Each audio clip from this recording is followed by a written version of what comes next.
Bismillahirrahmanirrahim. Assalamualaikum warahmatullahi wabarakatuh.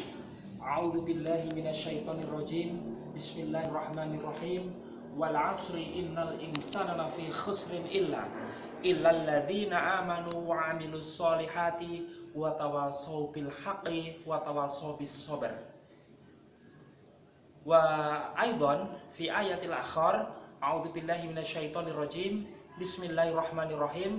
Allahu yuhibbut tawwabina wa yuhibbul mutatahhirin. Al-ayah.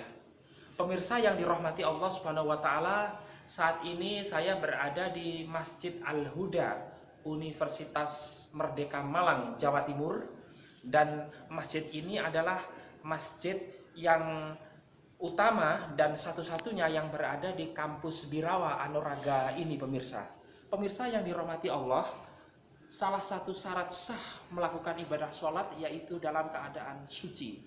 Baik suci tubuh kita, suci pakaian yang kita kenakan, maupun tempat yang kita gunakan. Dalam hal ini masjid harus dipastikan suci dari najis. Baik najis mukhafafah, najis mutawassithah, baik secara ainiyah maupun hukmiyah maupun najis mughaladzah. Pemirsa yang dirahmati Allah, saya ajak pemirsa untuk mengetahui lebih detail mengenai bagaimana kita seharusnya menjaga kesucian masjid yang dimuliakan Allah Subhanahu wa taala ini. Pemirsa yang dirahmati Allah, banyak sekali di antara jamaah yang saya lihat dalam beberapa bulan terakhir ini ketika memasuki masjid ini kemudian melepas alas kaki baik berupa sandal maupun berupa sepatu, itu tidak langsung naik ke atas keramik ini, pemirsa, namun langsung turun di bawah ini, pemirsa, di bawah ini, di lantai ini atau di paving ini, pemirsa. Padahal ini adalah batas antara suci dengan najis. Ketika kaki kita menyentuh bagian yang di bawah ini, tentu kaki kita akan terkena najis. Dan ketika kita naik ke atas masjid ini, otomatis masjid ini juga dalam keadaan najis. Dan ketika kita dalam kondisi najis, maka tentu saja pemirsa, Rasulullah dalam sabdanya yaitu layak balallahu sholatan illa tohuron. Allah tidak akan menerima sholat kecuali dalam keadaan suci, pemirsa. Dan selain kita sholatnya tidak sah, otomatis orang lain yang akan menunaikan sholat di masjid yang mulia ini juga akan tidak sah.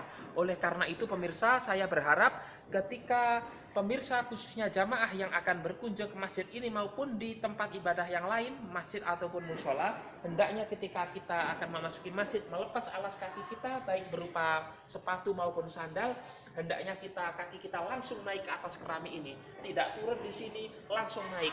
Ini banyak sekali yang saya lihat, pemirsa. Ini hal kecil namun ini memberikan efek yang sangat besar ketika kemudian sholat kita tidak sah, dan otomatis kalau tidak sah sholat kita tidak akan diterima oleh Allah Subhanahu wa taala.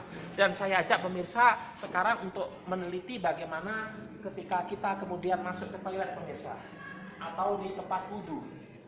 Pemirsa yang dirahmati Allah, biasanya tempat antara wudhu maupun toilet dengan masjid ada sebuah kolam kecil begitu, untuk memastikan kaki kita sudah dalam keadaan suci ketika kita akan masuk ke masjid.